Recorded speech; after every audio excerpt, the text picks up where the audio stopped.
से उसे और दिया जाएगा, और जिसके पास नहीं है उससे वो भी ले लिया जाएगा जो उसके पास है। गुरुजी, आपकी माता और भाई वहां बाहर खड़े हैं, आपसे मिलना चाहते हैं।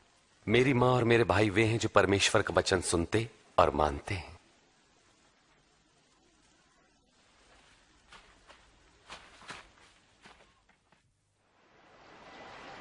एक दिन प्रभु यीशु अपने शिष्यों के साथ एक नाव पर बैठे और उनसे कहा, आओ हम झील के पार चलें।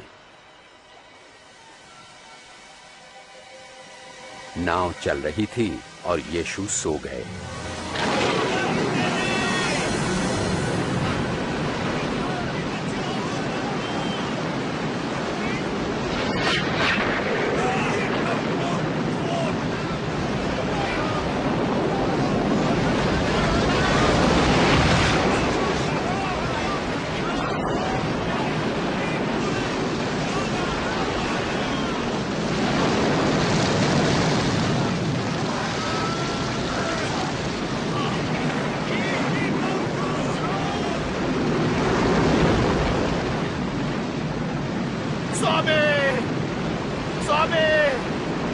प्रभु यीशु, हम नाश हुए जाते हैं, हमें लहरें घेर रही हैं, हम डूब जाएंगे, हमें बचाइए।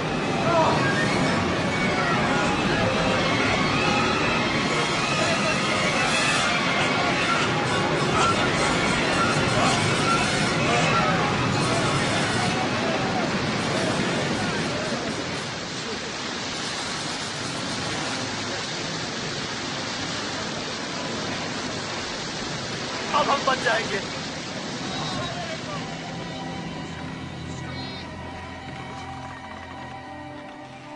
कहां गया तुम्हारा विश्वास?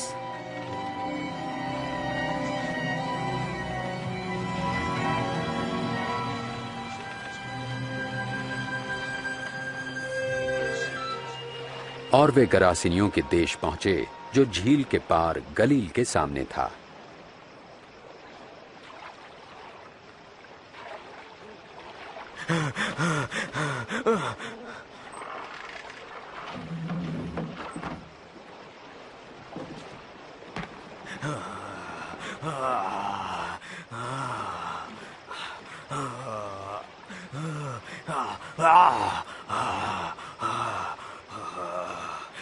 यीशु, परम प्रधान परमेश्वर के पुत्र, आप मुझसे क्या चाहते हैं? मैं आपसे विनती करता हूँ, मुझे दंड ना दें। क्या नाम है तुम्हारा?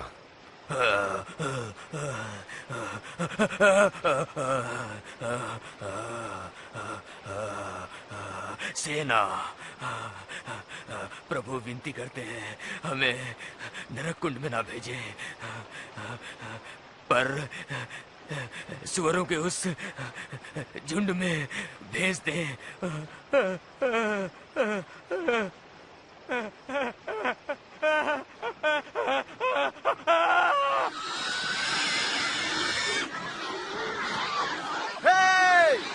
लौटाओ! रुको, रुको! और दुष्ट आत्माएं उसमें से निकलकर आ जाओ! सुअरों में समा गई।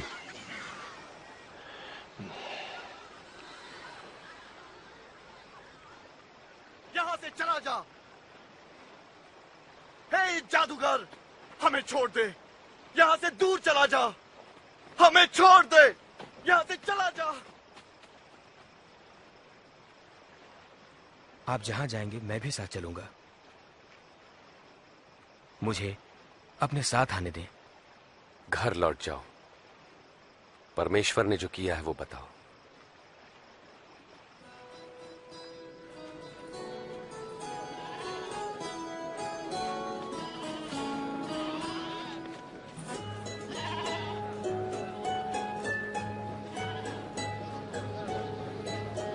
प्रभु यीशु व उनके शिष्य भीड़ से अलग होने के लिए बेतसैदा पहुंचे।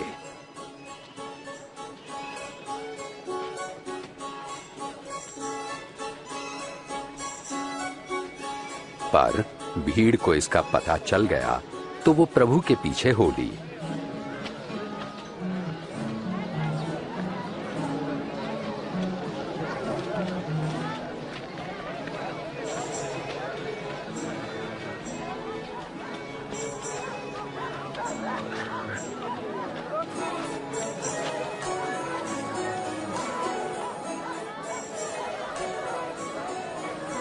शाम को पतरस ने कहा, स्वामी, इन लोगों को भेज दें कि वे आसपास के गांवों और बस्तियों में जाकर अपने लिए भोजन और रहने की जगह ढूंढ सके। यह एक सुनसान जगह है।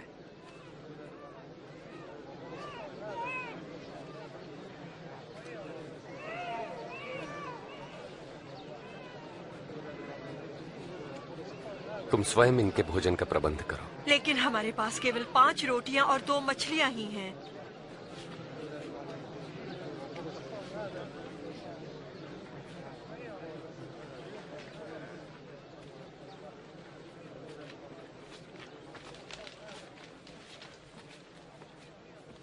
धन्य है आप प्रभु परमेश्वर, सृष्टि के मालिक, जो धरती पर अन्न उपजाते हैं।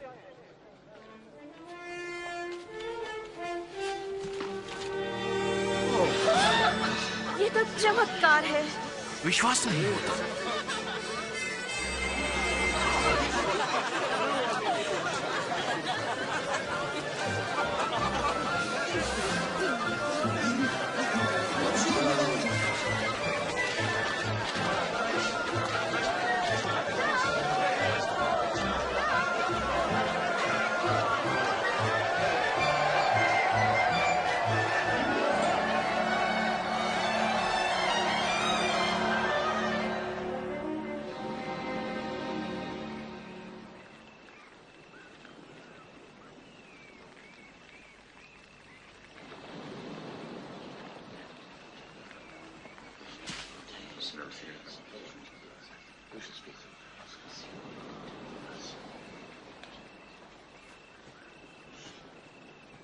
लोग मेरे बारे में क्या कहते हैं? कई आपको यूहन्ना बपतिस्मा देने वाला कहते हैं, तो कोई आपको एलिया भी कहते हैं, और कितनों का तो यह कहना है कि कोई प्राचीन भविष्यवक्ता फिर जी उठे हैं। तुम क्या कहते हो? तुम बताओ, कौन हूं मैं?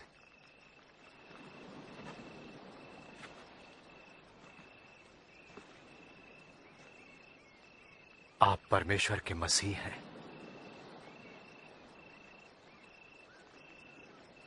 तुम ये बात किसी से न कहना। मेरे लिए अवश्य है कि मैं दुख उठाऊं, तिरस्कृत किया जाऊं और जान से मार डाला जाऊं, परंतु तीसरे दिन मृतकों में से जी उठूं।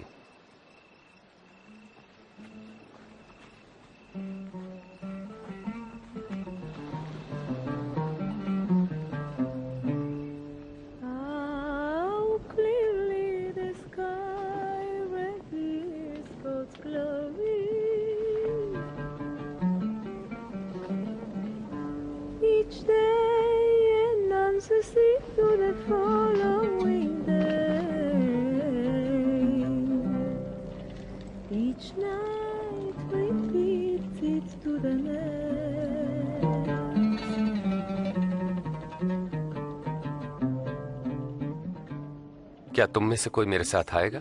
मैं आपके पीछे चलूंगा गुरुजी, पर पहले जाके अपने घर वालों से विदा ले लूं।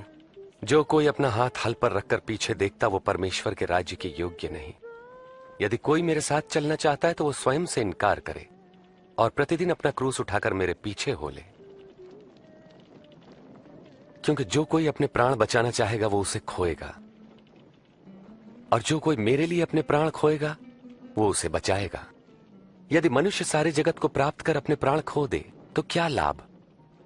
जो कोई मुझसे और मेरी शिक्षाओं से लजाता है, तो मैं भी अपनी और पिता की व स्वर्गदूतों की महिमा सहित जब आऊंगा तो उस मनुष्य से लजाऊंगा।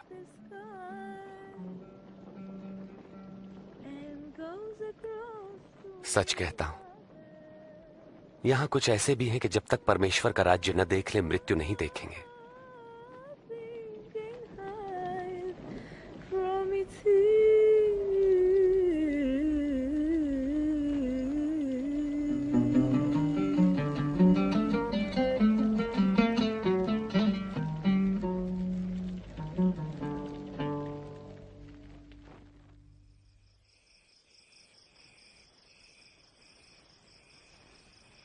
तब प्रभु यीशु यूहन्ना, याकूब और पतरस के साथ पहाड़ पर प्रार्थना के लिए गए।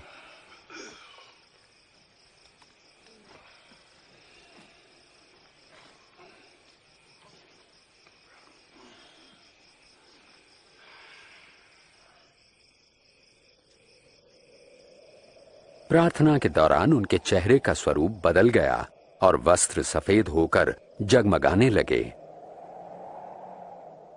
अचानक स्वर्गीय महिमा से परिपूर्ण भविष्यवक्ता मूसा और एलिया प्रभु यीशु से बातें करने लगे। आप परमेश्वर का उद्देश्य पूरा करेंगे। आपकी मृत्यु यरूशलेम में होगी।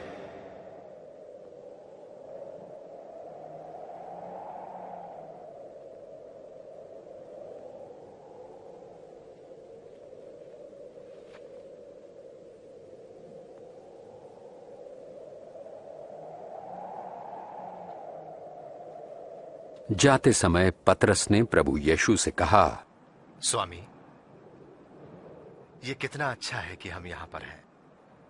हम 3 मंडप बनाएंगे, एक आपके लिए। पतरस ये कह ही रहा था कि एक बादल ने उन्हें घेर लिया और शिष्य डर गए और बादलों से आवाज आई, ये मेरा पुत्र है जिसे मैंने चुना है, इसकी सुनो।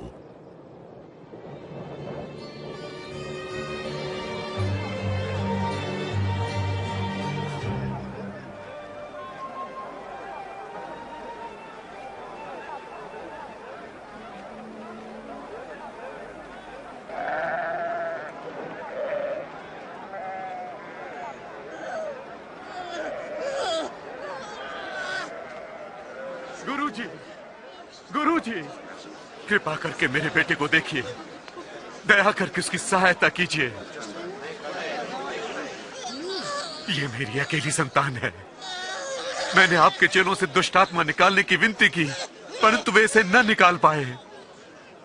अविश्वासी और हठीले लोगों, मैं तुम्हारे साथ कब तक रहूं और तुम्हें सहता रहूं? अपने पुत्र को यहां लाओ।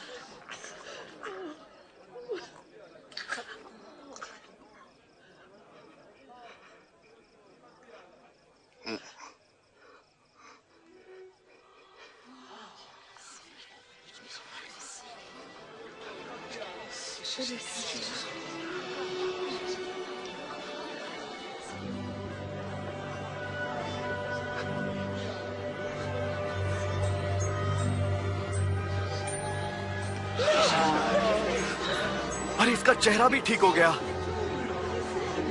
विश्वास नहीं होता।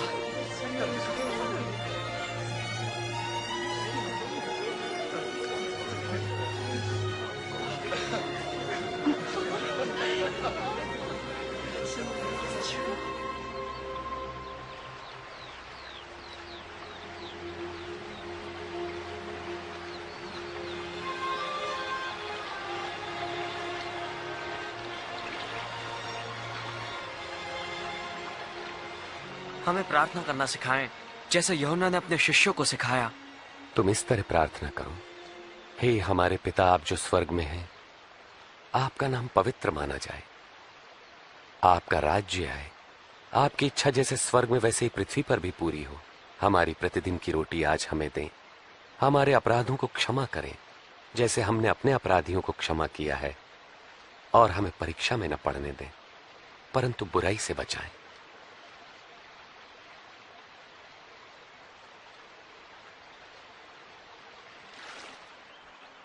मांगो तो तुम्हें दिया जाएगा, ढूंढो तो तुम पाओगे, खटखटाओ तो तुम्हारे लिए द्वार खोला जाएगा। क्योंकि जो मांगता है उसे दिया जाता है, और जो ढूंढता है वो पाता है, और जो खटखटाता है उसके लिए द्वार खोला जाता है।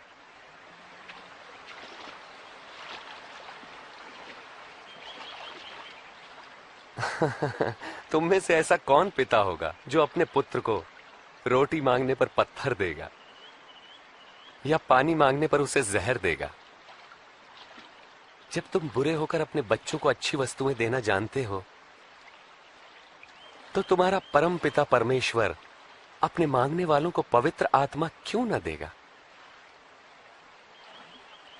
मैं कहता हूं, अपने प्राणों की चिंता न करो कि हम क्या खाएंगे, और ना ही अपने शरीर की कि क्या पहनेंगे, क्योंकि प्राण भोजन से बढ़कर है और शरीर वस्त्र से बढ़कर। पक्षियों पर ध्यान दो, वे न बोते हैं, न काटते हैं, और न ही उनके कोई भंडार हैं, फिर भी परमेश्वर उन्हें खिलाता है। और तुम तो पक्षियों की तुलना में कहीं बढ़कर हो।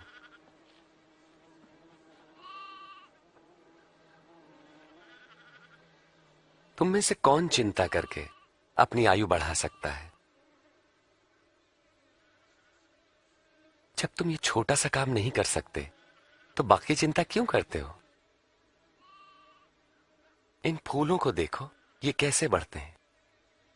वे किसी तरह का परिश्रम नहीं करते। राजा सुलेमान इनमें से एक के समान भी सुंदर वस्त्र न पहन सका। यदि परमेश्वर मैदान की घास को सजाते जो आज है और कल आग में झोंकी जाएगी, तो निश्चय ही वो तुम्हें भी वस्त्र पहनाएंगे।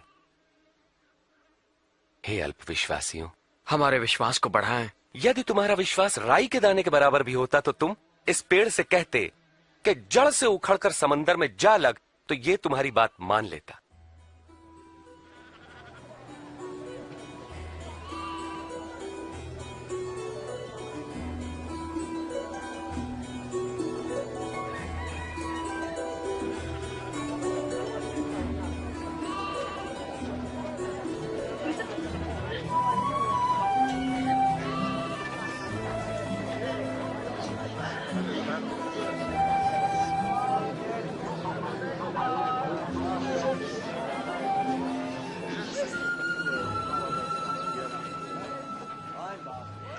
पाप में पढ़ने की परीक्षाएं अवश्य आती है, परंतु अफसोस जिसके द्वारा वे आती है। जो किसी के लिए पाप का कारण बनता है, उसके लिए यही ठीक है कि उसके गले में भारी पत्थर लटकाकर समुद्र में डाल दिया जाए।